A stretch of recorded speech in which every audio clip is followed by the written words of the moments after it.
오늘 만나볼 작가님은 임정진 작가님이십니다. 임정진 작가님은 월간 주니어에서 기자로 활동하셨고요. MBC 뽀뽀뽀 유치원 구성 작가로도 활동하셨습니다. 1988년 아동국을 쓰셔서 계몽 아동문학상으로 등단하셨고요.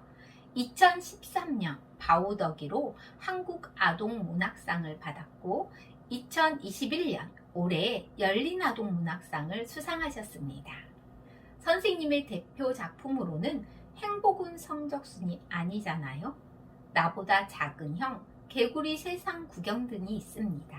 현재 서울 디지털대학교 문해창작과 교수님으로 재직 중이시고요. 유튜버로도 활동하고 계십니다. 임정진의 동화 읽는 시간 스토리 포켓을 운영하고 계십니다.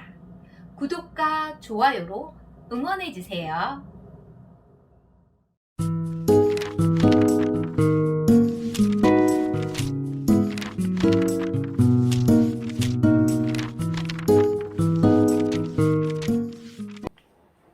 작가님 안녕하세요. 안녕하세요. 네, 이렇게 모실 수 있어서 영광입니다. 예, 불러주셔서 감사합니다.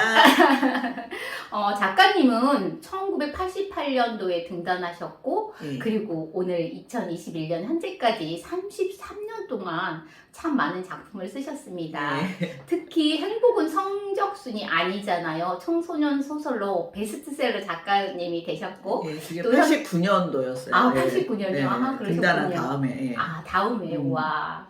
그리고 현재도 그림책 그리고 동화책을 많이 쓰시는데 예. 선생님이 처음 등단하셨을 때 그 88년도와 현재 우리 그 아동문학계가 어떻게 많이 달라졌는지 좀 말씀해 주세요. 뭐 큰 변화는 아니겠지만 어쨌든 그때만 해도 이제 선배님들이 어떻게 보면 후배들을 이렇게 좀 챙기시고 예, 그런 것도 많이 있었고 또 후배들도 선배님들이 또 뭐 이런 걸 한다 뭐 이런 거 같이 하자 아니면 뭐 이런 행사를 하니까 뭐 와라 이러면 저희는 진짜 이제 뭐 큰 도움이 안 되더라도 어쨌든 뭐 달려가서 보고 예 이러고서는 이제 조금 거기서 연차가 된다면은 또 뭐 이런 협회나 이런 행사 할 때 뭐 간사를 맡으라고 그러면 또 간사도 맡고 이제 이러면서 어떻게 보면 차차차차 이 선배님들도 알아가고 그리고 뭐 그때는 이제 뒤풀이 뭐 이런 거를 꼭 했었잖아요. 그러니까 이제 그렇게 하면 또 선배님들도 말씀도 듣고 막 이런 거가 저희한테 되게 소중한 어떻게 보면 수업이었었거든요. 근데 요즘은 그렇게 선후배 간에 만나고 이렇게 하는 일이 되게 드물어졌어요. 그래서 그런 면에서 좀 약간 아쉬운 점, 예, 이런 것들이 있는 거예요. 그러니까 뭐 이렇게 책들이 막 많이 나와도 이 작가들을 만날 기회가 없는 거예요. 그리고 그런 친구들은 이제 협회 같은 데 이제 가입도 안 하고, 예, 그래서 이제 어쩌다가 알게 된 친구들한테 협회에 가입하라고 이제 이렇게 좀 권유를 하면, 아, 저 혼자 알아서 잘 쓴다고, 협회 안 가도 된다고, 그러니까 협회가 무슨 큰 도움을 주는 건 아니잖아요, 실질적으로. 그러니까, 뭐 그런 회비 낸 만큼 뭐가 있냐고, 이렇게들 말씀하시는 분들이 있어요. 그래서, 그런 게 이제 좀 많이 뭐 인식도 많이 다르기도 하고 그리고 이제 더 개인주의적인 성향이 아무래도 더 강해지기도 하니까 뭐 이렇게 모여서 뭘 하는 거에 어떤 필요성 이런 거를 잘 못 느끼시는 것 같아요. 그러다 보니까 선후배 간의 그런 어떤 유대 관계나 뭐 이런 것들이 이제 점점 흐려진다라는 생각이 들어서 이제 그런 점이 조금 아쉬운 점들도 있고 또 한편으로 좀 안타깝기도 하고 예, 이제 그런 변화가 좀 있었죠. 예. 작가님은 창작가 대학에서 제자들을 가르치고 계시는데 어린이 독자들을 잘 아는 아동문학가를 꿈꾸는 예비 작가들에게 진정한 프로가 되는 길을 좀 가르쳐 주세요. 글쎄 뭐 저도 진정한 프로가 됐는지는 잘 모르겠어요. 그런데 어쨌든 이제 긴 시간 동안 어쨌든 글 쓰는 일로 계속 저는 생활비를 벌고 애들 키우고 예, 이러고 살았는데 그걸 보면서 이거를 취미로 생각해서는 도저히 성공할 수 없다. 이제 그런 얘기를 하고 싶어서 제가 이 책에도 이제 그런 얘기를 쓴 거예요. 그러니까 취미처럼 뭐 다른 일 다 하고 남는 시간에 뭐 좀 하고 뭐 이렇게 해갖고는 도저히 프로가 될 수 없다. 그러니까 전력 투구해라는 말을 하고 싶었어요. 그래서 이제 제가 이 책에도 쓴 게 책방에 자주 가봐라. 무슨 책이 팔리는지 봐라. 예, 그리고 도서관에도 자주 가봐서 애들이 무슨 책을 뽑아서 보는지 봐라. 그래야 그런 트렌드를 알잖아요. 그리고 이제 또 특히 도서관 같은 데 가보면 내가 진짜 관심이 없었던 분야의 또 책들이 이렇게 있잖아요. 평소에는 내가 찾아볼 생각 안 했던. 근데 이제 또 그런 걸 보다 보면 아 이런 또 세상이 있구나, 새로운 것도 알게 되는 그런 지점들도 있고, 그리고 어린이들을 또 유심히 계속 관찰하는 거, 그런 것도 굉장히 필요하고, 또 다큐멘터리 그런 뭐 요새는 유튜브나 뭐 그런 게 굉장히 많잖아요, 프로그램이. 그런 다큐멘터리 프로그램도 계속 보면 이제 거기서 실은 소재 찾을 수 있는 게 엄청 많거든요. 그러니까 그런 것도 그냥 내가 시간 있을 때 봐야지가 아니라 정말 작심하고 계속 꾸준하게 봐야 거기서 뭘 건지거든요. 그래서 뭐 그런 거, 그 다음에 아동문학 전문 잡지를 최소한 한 가지 정도는 정기 구독하고 있어야 뭐 평론도 보고 다른 작품도 보고, 예, 이래야 이제 어떻게 보면 하나씩 발전해 나갈 수 있는 뭔가 그 기틀이 되거든요. 근데 그런 노력이 없이는 그냥 내가 보고 싶은 책만 보고 내가 읽고 싶은 것만 읽고 이렇게 해갖고는 전문가가 되기가 힘들 것 같아요. 그래서 평론을 내가 쓰지는 않지만 평론을 읽기는 읽어야 되고, 저는 동화만 쓰지만 동시도 읽거든요. 왜냐하면 동시 작가들의 상상력, 그런 것도 또 도움이 되는 부분들이 되게 많아요. 이제 뭐 그런 거, 그 다음에 이제 동화책 말고도 또 일반 다른 책들도 골고루 읽지 않으면 아이들에게 어떤 게 필요한지를 내가 찾아내려면 내가 동화 쓴다고 동화책만 읽고 내가 동시 쓴다고 동시책만 읽는 건 제가 볼 때 가장 바보 같은 짓이거든요. 그러면 시야가 넓어지지를 않잖아요. 그래서 이제 뭐 그런 거, 그 다음에 내가 이거를 정말 나의 메인 직업으로 생각을 한다 그러면 다른 직업 하시는 분들도 투자를 하잖아요. 그죠? 네. 그러니까 그만큼 투자를 해야 되는 거예요. 그래서 제가 이제 문창과에서 수업을 하는데, 문창과 학생들도 어떻게 보면 뭔가 자기가 글을 써서 작가가 되겠다는 꿈을 가지고 오는 분들인데, 무슨 과제를 내면 책 사는 걸 그렇게 아까워하세요. 도서관에 없다고, 빌릴 수가 없다고, 과제 어떻게 하냐고 막 이렇게 문의가 오는 거예요. 그래서 나는 속으로, 아니 요새 인터넷 서점에 주문하면 다음날 오는데 그거가 책이 도서관에 없다고 숙제를 못한다는 게 말이 되나? 그 책 사는 게 그렇게 아까우면 나중에 네 책은 나오면 누가 사겠니? 나는 이 말이 여기까지 나오는데 못하고, 예, 뭐 이북이라도 찾아보세요 뭐 이렇게 이제 말은 하지만 실은 예, 그렇게 투자 없이는 아무것도 되는 게 없다. 그러니까 실은 취재도 가야 되고, 예, 뭐 여행도 가야 되고 이런 부분들이 또 필요할 때 있잖아요. 그러니까 그럴 때 어떻게 보면 다른 분들은 사업하려면 가게도 내고 인테리어도 하시고 월세도 내시고 사업하시잖아요. 근데 물론 작가는 뭐 그만큼 수익이 크게 되지는 않지만 최소한 그거에 10분의 1은 투자를 해야 되지 않겠어요? 그래서 그런 투자 너무 아까워하지 말아요. 본인에게 그거 투자하는 거, 그게 실은 자기의 직업적 완성도를 위해서 투자가 필요한 부분들이 반드시 있다. 그래서 그런 투자도 좀 꼭 하라고 얘기하고 싶고, 가장 큰 투자는 실은 시간 투자죠. 네. 그래서 나는 하루에 뭐 일주일에 2번만 1시간씩만 글을 쓰면 되지 않을까? 취미는 되지만 그게 직업이 되기는 어렵거든요. 그래서 이제 그런 부분들에 대해서 내가 이거를 정말 잘해보고 싶다 그러면 그만큼 시간도 투자해야 되고, 예, 자기의 뭐 돈과 뭐 모두 이렇게 투자를 해야 되지.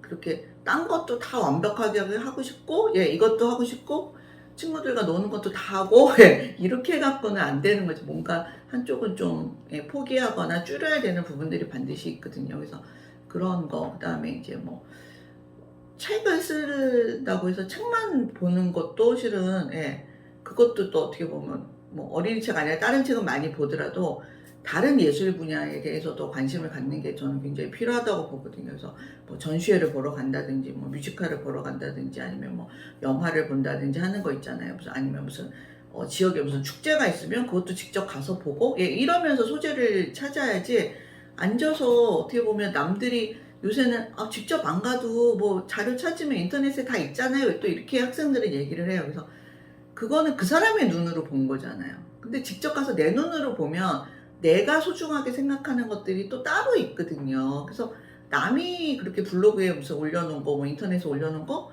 그거는 남의 눈으로 본 거고, 내 눈으로 가서 내가 정말 중요한 거를 찾아내야지. 그리고 그 사람 관심에서 본 거기 때문에 실은 그 사람이 놓친 게 분명히 있잖아요.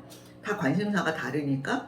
그러니까 그러면 네 눈으로 가서 네가 직접 보고 너한테 중요한 걸 찾아야지, 이제 이렇게 얘기를 드려요. 그래서 실은 그것도 다 투자인 거죠. 시간 투자, 뭐 돈 투자하는 거잖아요. 그래서 그렇게 이제 여러 가지 이렇게 경험을 많이 쌓는 거, 네, 체험할 수 있는 거가 있으면 체험도 하고, 예, 이런 거에 투자를 많이 하라고 예, 말씀을 드리고 싶습니다.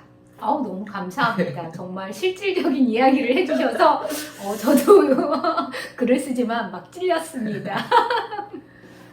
작가님은 판타지 작품을 많이 쓰셨잖아요.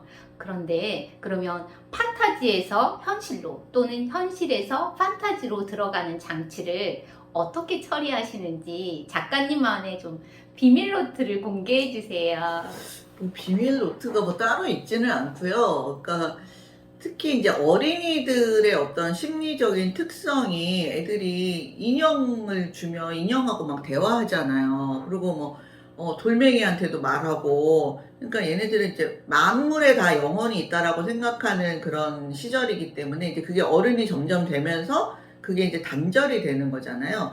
그래서 그냥 어린이들은 다 이해할 거다. 저는 이제 이렇게 믿고 이야기를 이제 쓰는 편이고요. 뭐 이 책 같은 경우에는 이제 하양이와 까망이 부릉신에게 묻다라는 책인데, 이 책 같은 경우는 자동차를 의인화했거든요. 그래서 저는 이제 의인화 기법을 좀 많이 쓰는 편이에요. 그래서 동물을 의인화하거나 뭐 이런 식으로 자동차를 의인화하거나, 이제 그러면서 사람을 주인공으로 썼을 때 노릴 수 없는 다른 효과들이 있어요. 예, 그래서 뭐 만약에 사람이면 애가 5살인데 혼자 여행 떠나고 이런 거 할 수 없잖아요. 근데 강아지면 실은 1살만 되면 다 큰 거잖아요. 그러니까 혼자 여행을 떠나도 괜찮잖아요. 이제 그런 부분들에 있어서, 그리고 사람은 뭐 어디 보낼래도 얘 학교 가야 되는데 이 생각이 먼저 들잖아요. 그러니까 이게 사람으로 주인공 하면 너무 제약이 많은 거예요. 그래서 이제 그런 제약에서 벗어나려고 의인화 기법을 저는 좀 많이 쓰는 편이에요. 그래서 이제 의인화 기법을 쓰니까 이것도 이제 자동차가 주인공이다 보니까 하나는 이제 장례식 하는 그런 장례식 차고,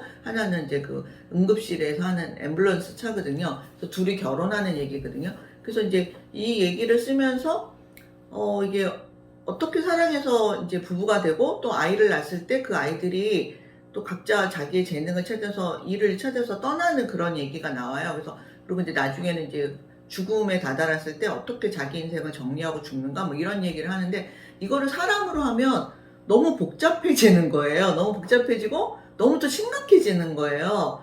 근데 그냥 차가 폐차된다 그러면 약간 뭐 서글프긴 하지만 그렇게 슬프진 않잖아요.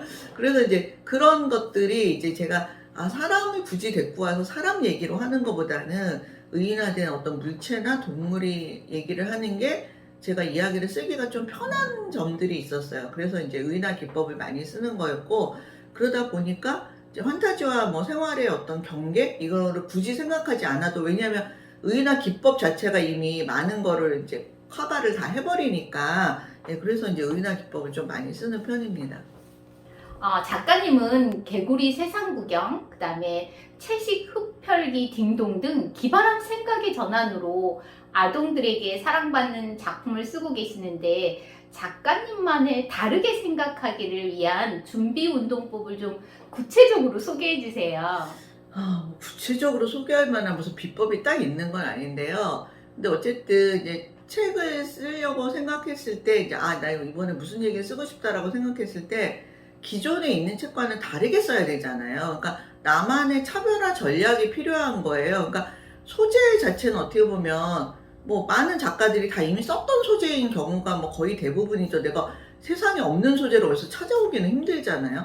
그래서 어쨌든 만약에 뭐 토끼 얘기를 쓴다 그러면 토끼 얘기는 이미 많은 책이 나와 있잖아요. 그러면 이제 그걸 한번 쭉 훑어보는 거죠. 그래서 이런 토끼도 이미 있었고 이런 토끼도 있었고, 네, 장난감 토끼가 진짜 되는 토끼도 있었고 짧은 귀 토끼 얘기도 있고 뭐 온갖 토끼 얘기가 다 있는 거예요. 그러면 그럼 나는 토끼 얘기를 쓰고 싶은데, 그러면 다른 작가들이 안 쓴 토끼 얘기는 뭐가 있을까, 이제 이렇게 틈새를 파고들다 보면 어쨌든 좀 특이한 걸로 이렇게 다시 변형을 좀 시켜서 이야기를 하게 되는 거죠. 그래서 이거 같은 경우는 채식흡혈귀 딩동 같은 경우에는 제가 이제 이 책에도 이제 그 얘기를 썼어요. 그러니까 그 그림을 제가 본 거예요. 어떤 스페인 출신 화가인데 그분이 멕시코에 가서 이제 활동을 하신 분이에요. 그러니까 그 당시에 그 스페인 내전이 일어나서 그분이 아마 스페인에서 사는 게 이제 힘드셨나 봐요. 그래서 이제 멕시코로 이민을 가셔서 거기서 작업을 계속 하셨던 분인데, 그분이 그린 그림 중에 채식흡혈귀 그림이 있었어요. 그래서 제가 이제 이 교재에다 그 사진을 넣고 이거 봐라. 이런 상상 너무 멋지지 않냐? 이런 걸로 좀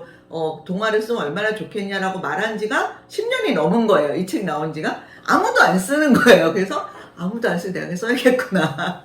그러니까 아이디어는 그림에서 얻은 거예요. 그러니까 실은 내 머리만 갖고 아이디어를 생각하는 건 어떻게 보면 한계가 너무 금방 오는 거죠. 그러니까 한두 번은 내 머리만 갖고 커버가 되는데 그 이상은 왜냐하면 사람 머리는 이제 점점 어른이 돼가고 점점 뭐 나이가 들고 이러면 점점 머리는 굳어가는 게 정상이잖아요. 근데 그걸 어쨌든 말랑말랑하게 유지하려면 계속 새로운 거를 흡수하는 수밖에 없거든요. 안 그러면 나는 이제 사막처럼 되는 거고. 그래서 어쨌든 그 그림에서 아이디어를 얻었는데 그걸 이제 계속 갖고 있다가 이제 박시비 선생님하고 이제 같이 그림책을 해보자라고 얘기했을 때 박시비 선생님이 선생님 무슨 얘기 하고 싶으세요? 이러는 거예요. 그래서 그 생각이 번뜩 나는 거예요. 그래서 아니 채식 흡혈기를 내가 옛날부터 생각은 하고 있었는데 어떻게 구체화할지 몰라서 아직 안 했다. 그랬더니 그거 너무 재밌을 것 같아요. 그래서 또 요새는 채식이 대세잖아요. 그 채식 너무 좋아요. 이렇게 얘기를 하시는 거예요. 그래서 그런 거 한번 해봐야겠다. 그래갖고 이제 박시비 선생님하고 이 책을 내게 된 거거든요. 그래서 그것도 뭐 좀비 얘기도 많고 흡혈귀 얘기도 이미 많고 그리고 이제 제가 흡혈귀 얘기 책을 또 찾아봤어요. 그랬더니 채식 흡혈귀 책이 또 하나가 나온 게 있었어요. 근데 그건 동화책이었어요. 그래서 근데 아직 그림책은 없더라고요. 그래서 그러면 그림책은 내도 되겠다. 그리고 어쨌든 거기에 나온 채식 흡혈귀의 사건과는 이제 다른 사건들이 나오니까 그래서 그러면 한번 해봐도 되겠다. 그래서 저는 그 자료 조사를 좀 많이 하는 편이에요. 그 자료 조사를 해보고 어떻게 보면 시장 조사죠. 이미 어떤 책들이 나와 있나, 내가 쓰고 싶은 소재에 어떤 책이 나와 있나 한번 보고, 근데 분명히 틈새가 있거든요. 아직 그 언급하지 않은 그 부분들이 있어요. 근데 저는 그거를 찾아서 이제 얘기를 쓰는 거죠. 그래서 이제 그러다 보면 어쨌든 차별화할 수 있는 얘기를 써야지 남들이 다 쓴 얘기가 비슷한 얘기는 백날 써봐야 소용이 없고, 그 뭐 평가도 좋게 받기 힘들고, 어떻게 보면 그런 책들은 이미 이렇게 선점하고 있는 책들이잖아요. 그 책을 뚫고 들어갈 수는 없거든요. 그래서 이 책과 이 책 그 사이의 틈새를 나는 이제 공략을 하겠다. 항상 이제 그런 생각을 하다 보니까 이제 남들이 안 한 생각을 해야만 그 차별화가 되니까 그래서 이제 그거를 계속 어떻게 보면 뭐 저 자신을 훈련하는 거죠. 그래서 남들하고 조금 뭔가 다른 생각을 해볼까? 뭐 이제 이렇게 얘기하고 그리고 이제 평소에도 그 기존의 어떤 질서나 아니면 뭐 기존의 그 습관? 그거에 대해서 항상 의문을 품는 거. 근데 이제 저도 이제 학생들을 계속 오랫동안 가르쳤잖아요. 뭐 학교에서도 가르치고 사회에서도 가르치고 계속 했는데 그거가 잘 안 되시는 분들이 어떤 분이냐면 너무 모범생들이에요. 너무 착하게 사신 분들이 그게 안 돼요. 왜냐하면 선생님이 말씀하신 대로 뭐 부모님이 가르쳐 주신 대로 정말 정석대로만 살아오신 거예요. 그리고 이제 또 뭐 결혼하시고 이러면 또 이제 그 가정에 너무나 충실한 그런 주부로 그렇게 막 정말 너무나 모범적으로 살아오신 분들은 그게 잘 안 되시는 거예요. 그러니까 좀 삐딱하게 생각하기가 잘 안 되시더라고요. 그래서 그런 부분이 되게 힘들어서 재미난 동화가 안 나오는 걸 제가 많이 봤어요. 그래서 좀 엉뚱한 짓도 하시고 좀 이렇게 내가 하고 싶은 거 눈치 안 보고 또 해보시고 이런 거 해보셔야 머리가 좀 이렇게 말랑말랑해진다 이렇게 계속 얘기는 드려요. 근데 어쨌든 너무 범생이처럼 그렇게 좀 모범적으로 사신 분들은 제가 보니까 동화 쓰기 조금 약간 힘드시니까 뭐 무난하게는 쓰시지만 재미난 동화를 쓰시기는 기질적으로 되게 힘드신 분들을 제가 봤어요. 그래서 이게 좀 그 삐딱한 성격 이것도 본인이 좀 갖고 있는 게 글 쓰는 데는 좀 더 필요하겠구나 이제 그런 생각이 드는 거죠. 그러니까 계속 의심하는 거예요. 저거 정말일까? 저렇게 하는 게 진짜 옳을까? 언제부터 저렇게 했지? 막 이제 이런 거 있잖아요. 이제 그런 의심들이 실은 좀 다르게 생각하기의 시작인 것 같아요. 그러니까 의심하고 관찰하고 그거부터 시작하는 게 좋을 것 같습니다.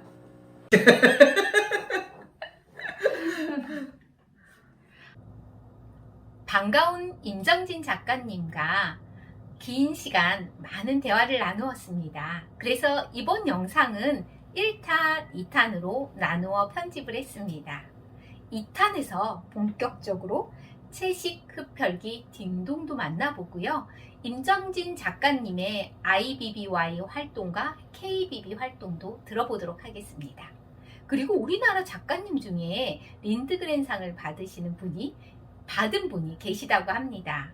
아시는 분도 계시겠지만 2탄에서 공개하도록 하겠습니다.